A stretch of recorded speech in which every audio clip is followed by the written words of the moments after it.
So hi everyone, we are live now. Oh my God, di gud siya basta amazing. Pati ako nga nag-prepare sa materials. Struggle, grabe po og pagpaningkamot na mas mapasimplihan para mas madali masabtan god, para mas madali mag-sink in. Mura po kung nag-start og nagbalik po og kanang review god, something like that. And this is the time na kanang ma-share na ako knowledge, ma-share na ako ang mga gipagdaanan pod kung giunsa na ako pag study, kung giunsa na ako pag kuan kay para mas mag-sink in siya sa ako ang brain para mas masabtan na ako. So kini pod na mga technique or mga learnings is na gain lang pod na ako sa mga tao nga naka-help sa ako sa pag-review. And daghan-daghan pod ko og kanang ginapangkuanan na mga person, ginapangkuhaan og kanang mga reviewer, and some of them is kanang gipalit nako, something like that good. Today is the time na i-share nako sa inyo ha. And then naningkamot ko na mapasimplihan nako ang mga materials na para mas masabtan gid ninyo or lain magitag pacing of learning, but I do hope na may makatunan sa ato ang buhaton karon. Okay? So without further ado, let us go back kung asa ta naputol kagahapon sa ato ang review, which is kagahapon we tackle about the hold on. Still in developmental psychology. However, ang nahumalang nato is bali kuan lang until lang ta kay kay Eric Erikson kay murag di na makaya sa brain cells, kailangan pa na ako kailangan ako i-cut, but I promise myself nga humano na ako ni siya kay nasugdan naman gid ako ni siya. So famous development psychologist na kanang nagakaan sa developmental psychology is si John Piaget, na human na nato siya discuss, which is cognitive development stages, and then Erik Erikson, psychoanalysis, psychosocial stages of development. Now we will be proceeding kay Lawrence Kohlberg, which is moral development. Hold on, ako pang ikon ng materials. Alright, so moral development. So Lawrence Kohlberg focuses on how people develop moral reasoning in 3 levels, which is pre-conventional, conventional, and post-conventional. Pre-conventional, conventional, and post-conventional. Pre-con post. Mao na siya kay Lawrence Kohlberg. Pre-con post. Pre-conventional, conventional, and post-conventional. And by the way, who is Lawrence Kohlberg? He's an American psychologist known for studying how people develop their sense of right and wrong, which is morality as they grow. So what is moral development? So it's how person's understanding of morality, justice, and ethics matures over time. Kohlberg believed this happens in 3 levels with 6 stages. So what are these? So muna siya ang 3 levels and 6 stages according kay Lawrence Kohlberg. We have a pre-conventional, conventional, and post-conventional.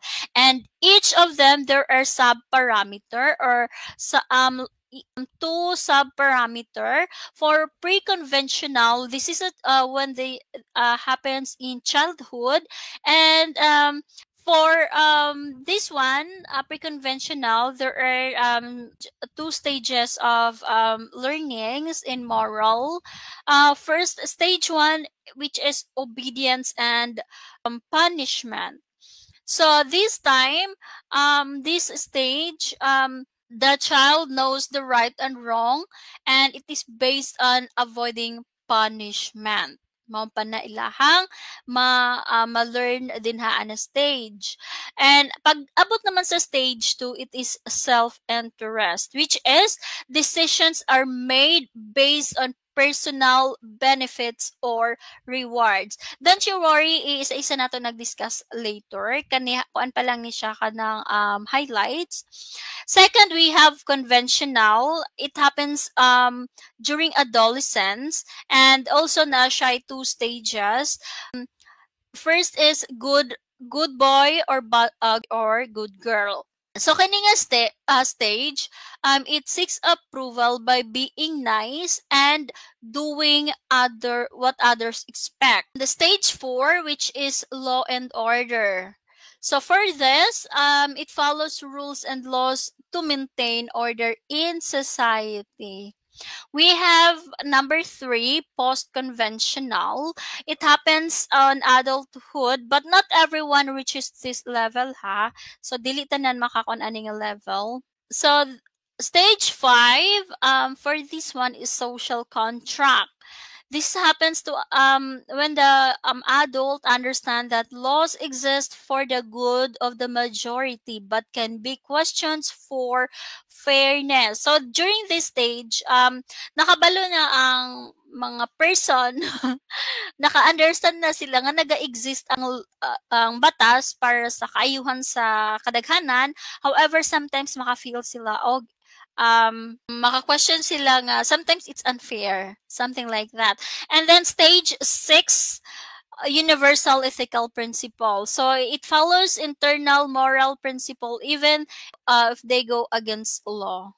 So i-discuss nato na siya isa-isa. So first level, which is the pre-conventional, it happens during childhood.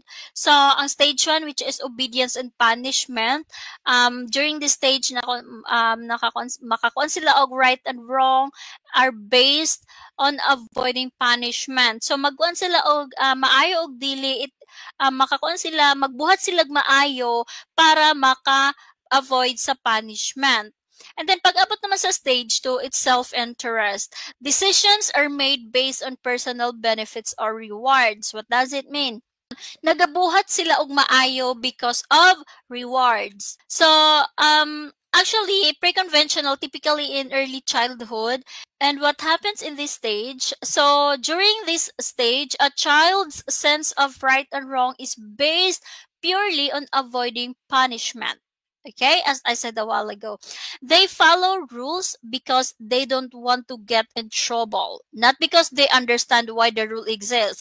So naga-follow sila og rule para to avoid punishment. Wala sila naga-follow og rule kay nakasabot sila ngano nga naay rule. Example, a child avoids stealing a cookie only because they'll be scolded, not because they think stealing is wrong.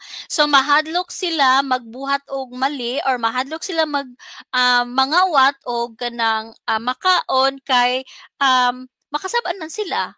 And then there's a punishment. So dili nila nabuhaton, dili sila manguha, dili sila mangawat. It is because kabalo sila nga kasabaan sila, not because na nakabalo sila nga ang pagpangawat or ang pagkuha na walay permission is wrong.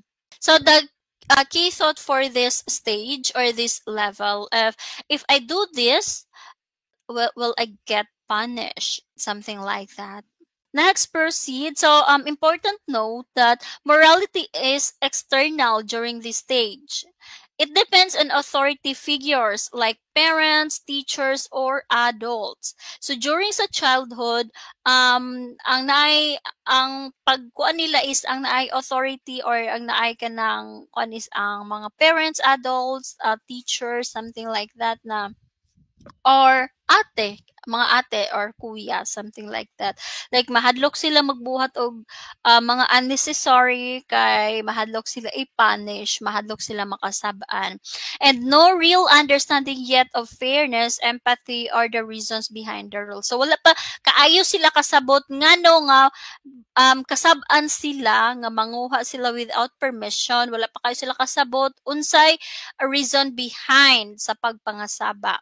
Next, we have stage 2. So this is a self-interest orientation, instrumental relativist. Hold on. So what happens in this stage? So child start making decision based on what they can get in return. So kani siya beneficial ni siya nga stage. Right and wrong are determined by what benefits them personally. What's in it for me reasoning. like magbuhat sila og maayo because of the benefit. Like for example, parents tagaan maningkamot sila gi eskwela kay pagka after closing kay kanang naay reward na benefit. It's sort of reward something. Labad man ako ulo eh. Maybe ko lang ako water. Or maybe gutom na ko la size na. So during sa stage 2, ang mga bata is kanang magbuhat og maayo, it's because of the benefit na makuha nila. Example, a child might help a classmate because they'll get a treat or praise afterward, not necessarily because it's the kind thing to do. So, mutabang sila sa ilang classmates or mutabang sila sa ilang friend, it is because of naa sila'y makuha or naay benefits afterwards. So, ang ilahang i-think ani is, kung buhaton nako ni siya, kung mutabang ko ani, unsay akong makuha. Something ing ana. So, important note, during this stage, child focus is on personal gain and reciprocity. I'll scratch your back if you scratch mine, something like that. Still little concern for fairness, rules, or others' feelings unless it benefits them too. So, mutabang sila kay naa sila'y makuha. And majority of mga kailan nato ing ana. Mutabang lang sila kada. Next, we have conventional, which is it happens on adolescence. Stage 3, it's good boy or good girl. So for this, child or lupad seeks approval by being nice and doing what others expect. Stage 4, law and order, which is follows rules and laws to maintain order in society. So stage 3 is a good boy or good girl. In this stage or at this stage, people start making moral choices based on social approval and being liked by others. They want to be seen as a good person by family, friends, teachers, and society. Kumbaga, pakitang tao. So, at this stage, gusto nila magbuhat og maayo, gusto nila magkuan kay para ingnon sila sa ilang friends, sa teachers, sa parents, sa family nga maayo sila. Example, a teenager helps a classmate because they want to be thought of as kind and responsible, not necessarily for a reward or to avoid punishment. So, magbuhat silang maayo kay para tan-aw sa iyang classmate is maayo siya nga bata. And morality is centered on pleasing others, gaining approval, and maintaining good relationship. Actions are judged by intention. Did I mean well? Something like that na mga question. Empathy and consideration for others starts to grow here. So, empathy and considerations for others starts to grow here. So, important note, morality is centered on pleasing others, gaining approval, and maintaining good relationships. So, actions are judged by intentions. For example, they think that, did I mean well?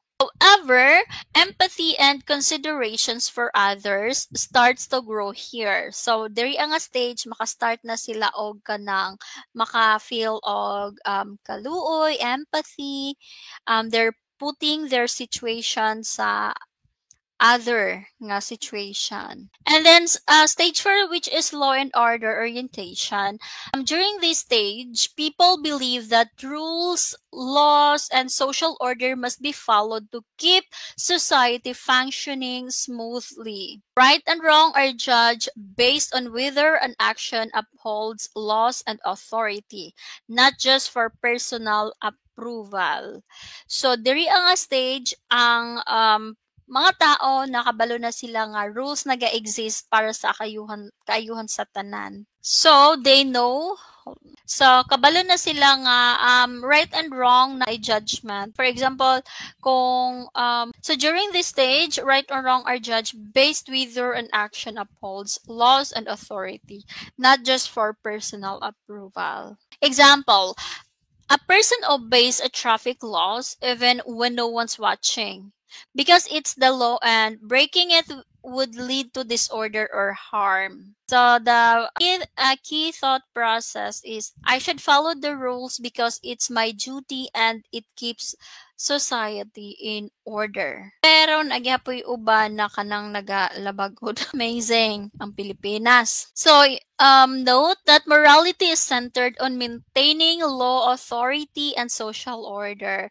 So naga-follow ang mga people to maintain authority and social order para hapsay ang palibot. Focus is on knowing one's duty as a good citizen. Pangutan na, daghan ba? Daghan ako nakita nga mo tabok bisag nag-red pa ang light. Sorry, pero not all, pero like for example, sa mga 10% na ay mga 2% na mga balingag, but well, maybe ano sila nagdali or whatever. Next is less about personal rewards or approval, more about preserving structure and fairness for everyone. So people will gonna do it because that's the right thing to do para to maintain a just society or peace or kanang ulay daghang ano para everything will be in order. Next, we have post-conventional adulthood. Not everyone reaches this level, Stage, we have 2 stage as well. Stage 5, social contract. People understand that laws exist for the good of the majority, but can be questioned for fairness. Kabalo sila nga kanang a rule, gibuhat ang batas para sa kaayuhan sa tanan, but sometimes maka-question sila nga unfair, something like that. Stage 6, universal ethical principle. So during this stage, people follows internal moral principles even they go against law. What does it mean? Social contract orientation. During this stage, people realize that while laws and rules are important, but sometimes makaon sila nga they're not absolute. It is because sometimes ang batas kanang sometimes ang batas is para lang sa mga mayayaman. Something like mga inganagod na mga sayings. Laws exist to serve the greater good, and if the law is unfair, it can be changed through agreement and social action. Next, we have example here. A person supports peaceful protest or petition for a new law when they feel existing one is unjust, like standing up for equal rights or environmental protection. So, kani siya nga stage is if people will gonna think na it's unfair or dili siya para sa kadaghanan, sometimes na mga tao na kanang magprotesta para baguhon ang batas, para i-change ang law para sa benefit sa kadaghanan. And then we have the key thought process here is, are these rules fair and benefiting most people? If not, should they be challenged? If mga tao na kanang is makakuan sila nga kanang it's unfair or kanang dili siya naayon para sa kadaghanan, some of them, di ba natin mga magprotesta, maglaban-laban sa kongreso kay para kuan ma-change, something like that. Important note, values individual rights, fairness, and justice over blindly following laws. So, understands that laws are made by people and can't evolve. So, at this stage na nasabtan or nanay thoroughly understanding ang mga people that ang law are gibuhat lang po sa mga tao and pwede siya baguhon or a change, and believes in democracy, social welfare, and protecting minority rights. A universal ethical principle orientation. So what happened in this stage is that in this final stage, people base their moral decisions on internal, unchangeable, deeply held principles of justice, equality, human rights, and respect for the dignity of all people. They follow these rules. They follow these universal principles, even if it means breaking law or going against the majority. So, what does it mean? So, for this stage, the key thought process is this action truly just, fair, and right according to universal human values, not just for society's rule? So they're focusing on universal values, universal truth. Example, a person who hides refugees in their home during a time when it's illegal but morally necessary, believing protecting human life comes above unjust law. So, mas importante ang kinabuhi sa tao kesa sa batas, something like that. It's illegal to nga taguan ang mga refugees, but think sila nga mas importante ang kinabuhi sa tao kaysa sa mga batas. So, note that guided by conscience and moral reasoning beyond laws and social approval, values universal justice and human dignity for all people. Very few people consistently operate at this level. So, may gamay lang, like 10% ala sa mga 1%. Think like Mahatma Gandhi, Nelson Mandela, Mother Teresa, and so on and so forth. So, gamay lang ang nakipaglaban sa kuan. Nga, mas importante pa ang kinabuhi sa tao kaysa sa batas. Next, we have Lawrence Kohlberg's moral development. So, why it matters? Lawrence Kohlberg's moral development matters because it helps teachers, parents, and caregivers understand how people make moral choices. Remind us that moral maturity grows with age, experience, and reflection. And not everyone reaches the highest levels, but moral reasoning can continue to develop throughout life.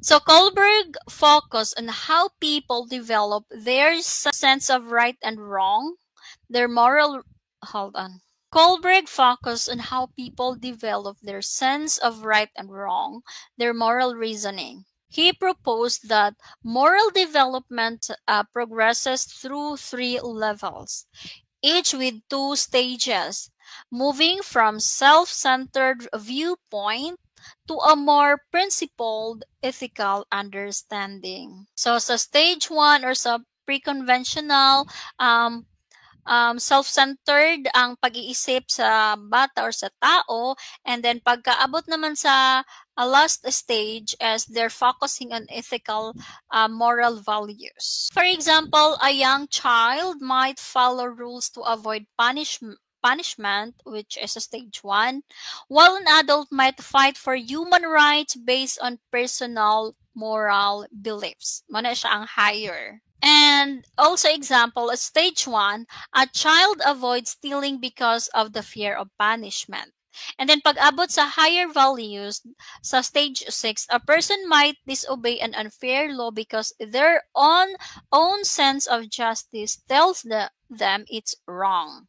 So, nana sila conscience. So, in short, moral reasoning develops in 3 levels and 6 stages. Moves from self-interest to social approval or to universal ethical principle. So it moves from self-interest, social approval, and then goes to universal ethical principles. So this stage reflects how people decide what's right and what is wrong. So we have mnemonics here. So for Kohlberg's 6 stages, we have only intelligent, good men save unicorns. Amazing ang kantang mnemonic. Only intelligent, good man saves unicorn. Only intelligent man, only intelligent, good man saves unicorns, which is obedience and punishment. I for individualism and exchange. G for good, that is good personal relationship. M for maintaining social order. S for social contract and individual rights. U for universal ethical principles. So, only intelligent good men save unicorn. Only intelligent good men save unicorn.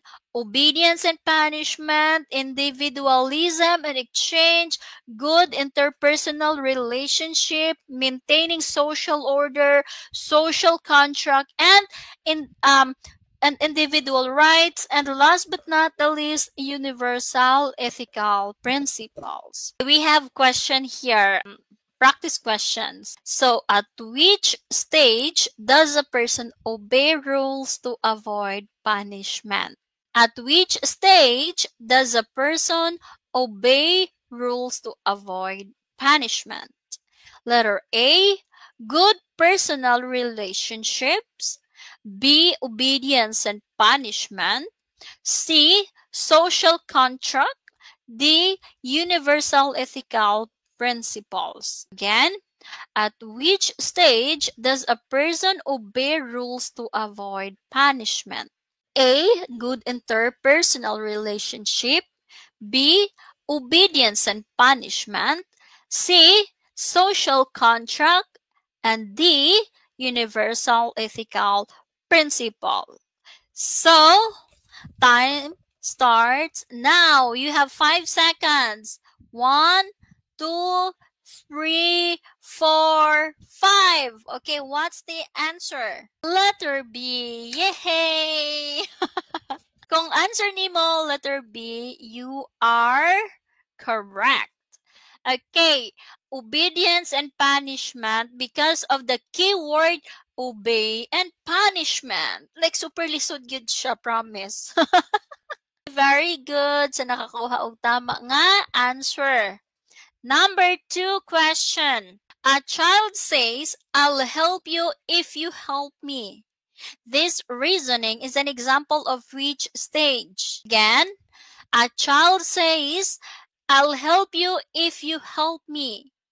This reasoning is an example of which stage? Letter A, individualism and exchange.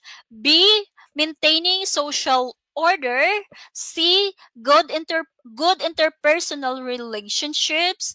D, universal ethical principles. Again, a child says, I'll help you if you help me. This reasoning is an example of which stage? A, individualism and exchange. B, maintaining social order. C, good interpersonal relationship. D, universal ethical principle. Time starts now.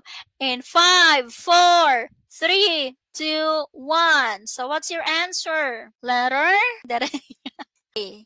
Letter A, individualism and exchange because of the keyword, I'll help you if you help me.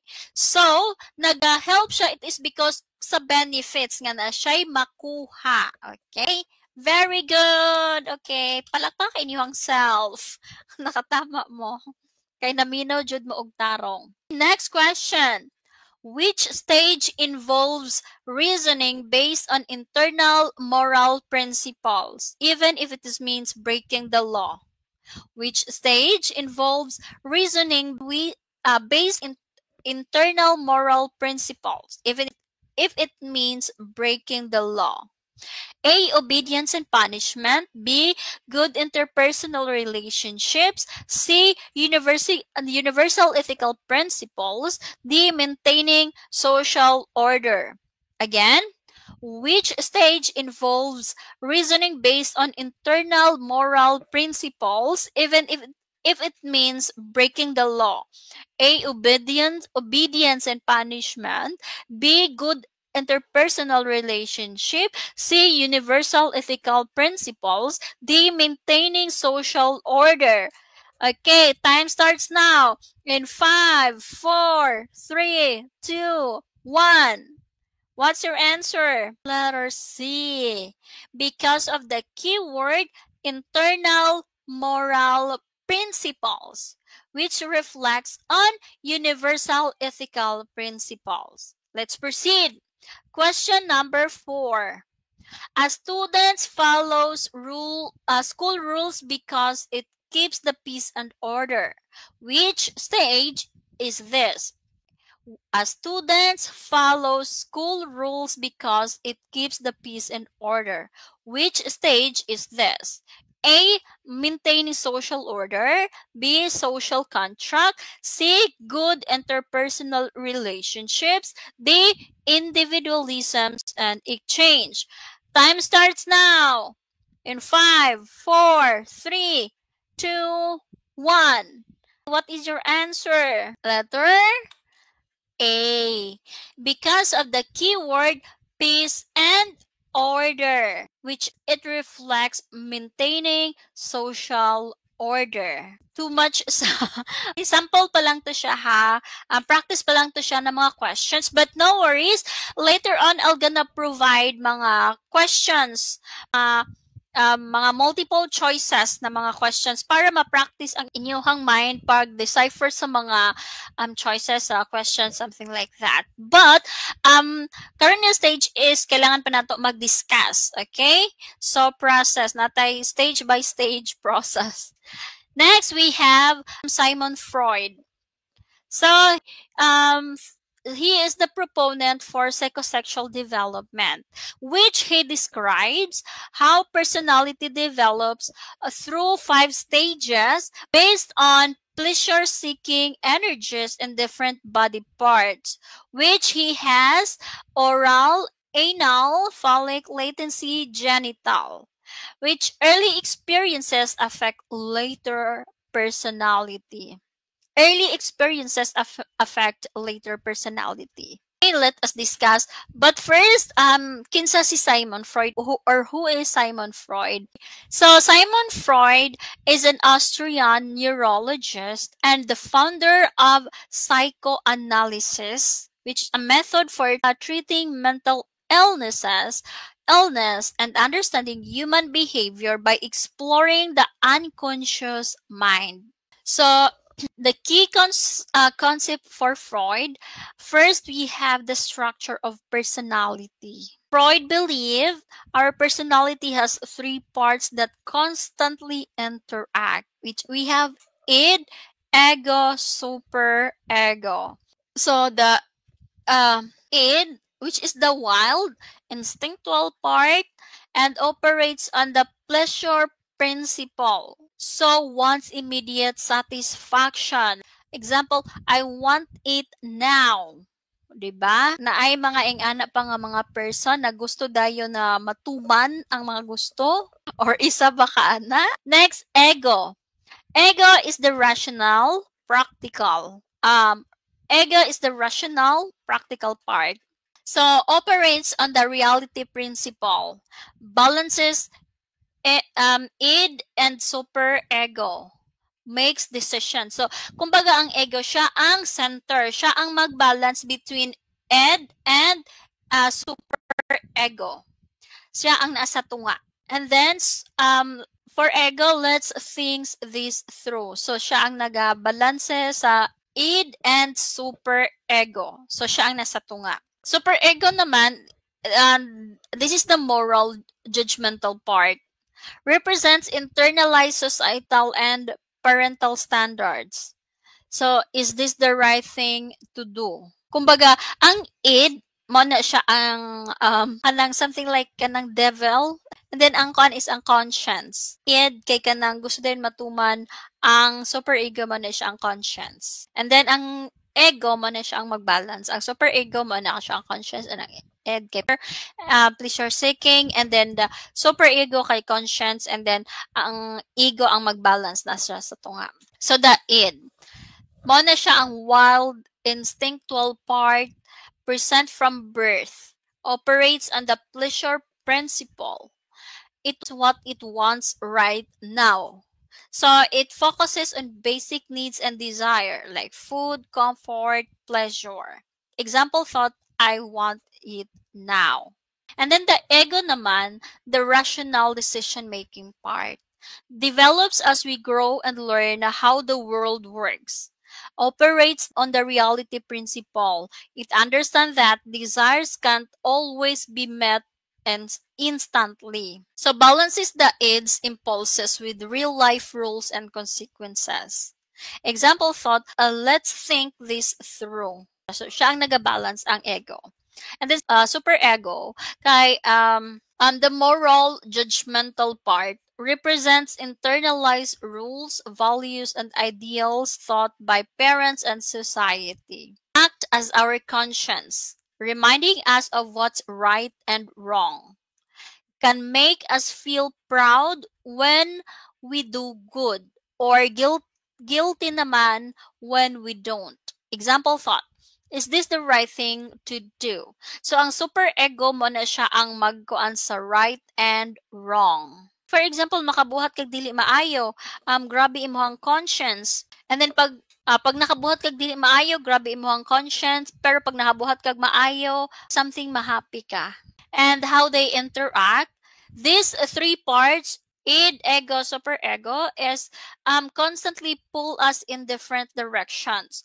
The ego acts as the peacemaker, making realistic choices while balancing instinct, morality, and social rules. And we have number 2, we have 2 levels of consciousness. So Freud said the mind has 3 layers. Kumbaga ang ato ang mind na ay 3 layers.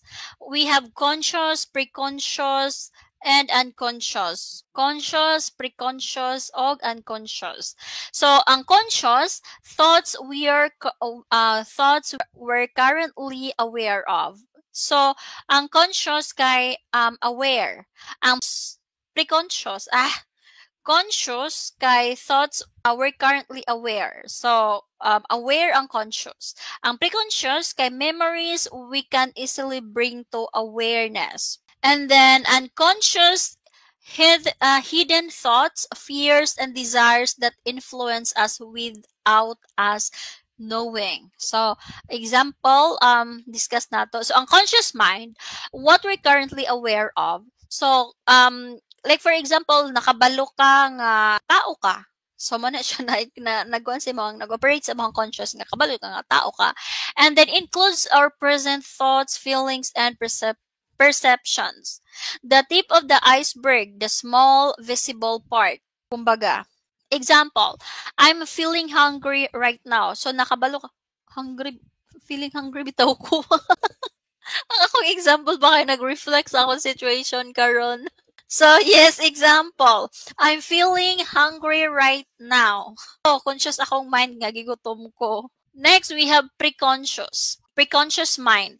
So, this is the thoughts and memories we can easily bring to awareness. Just below the surface, kumbaga.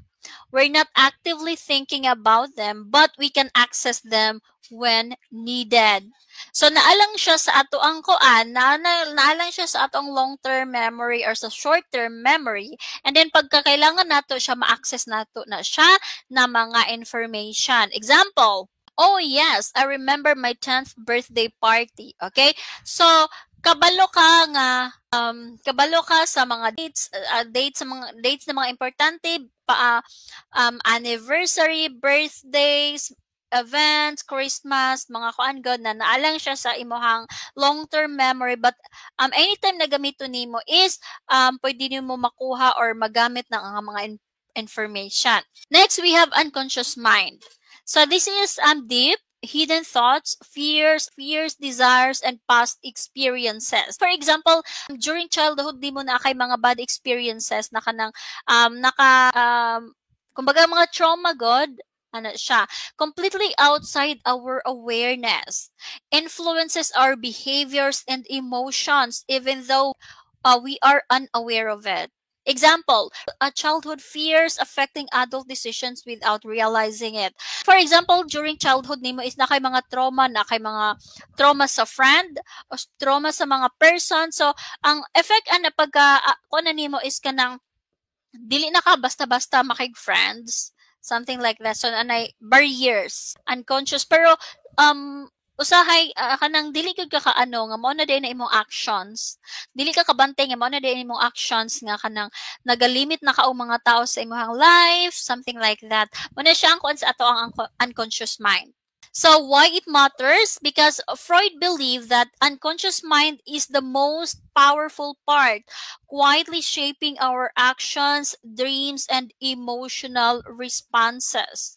So, ang katong mga traumas, mga kuanimo, kung unsay imuhang experience during childhood, mag-reflect na siya sa imuhang actions or sa imuhang mga pagabuhaton. So Freud believed that human personality develops through a series of stages focused on different pleasure areas of the body called erogenous zones. So how conflicts are resolved at each stage shapes one's personality.